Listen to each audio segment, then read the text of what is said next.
man was drawn to his wife's red dress, but forced himself to hold back. To avoid intimacy, he even booked a hotel room with twin beds and warned her not to have any inappropriate thoughts. Kasia was helpless. Her beauty and charm meant nothing to her husband.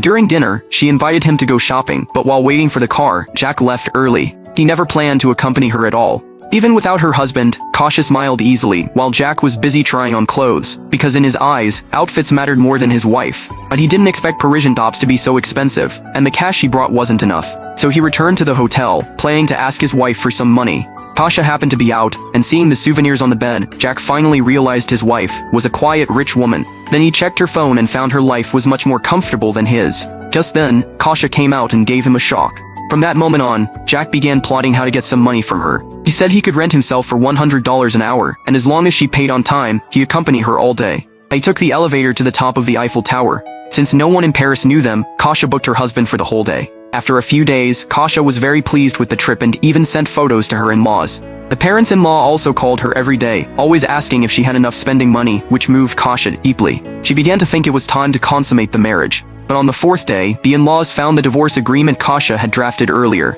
Although they always cared for her, they chose to respect her decision. Meanwhile, the couple went to Normandy, then took a high-speed train to Berlin for a 3-day stay. Jack took her luggage upstairs for the first time, a small gesture that made Kasia deeply touched. It was the first time her husband had shown care since the wedding. When Jack got hungry, he complained about not liking Berlin food, only for Kasia to pull out boxes of Indian self-feeding meals from her bag. Jack was stunned. Who brings meals while traveling? Curious, he followed her into the water room as she prepared them. Despite his earlier disgust, Jack suddenly felt that having a thoughtful partner wasn't so bad, especially one who truly loved him. The next day, he took the initiative to invite her out to eat. But as soon as Kasia entered the restaurant, she attracted attention from many men. Jack felt uncomfortable. He was her husband, yet it was other men smiling at her with admiration. That night, Jack couldn't help but dance with Kasia. It was the first time they were this close since their wedding. Over the following days, they unconsciously became more intimate. This spark should have appeared before marriage, but it arrived a whole year late. Now that they were traveling together and opening up, their bond grew stronger. Jack began to unconsciously approach her, and her face was filled with joy he'd never seen before.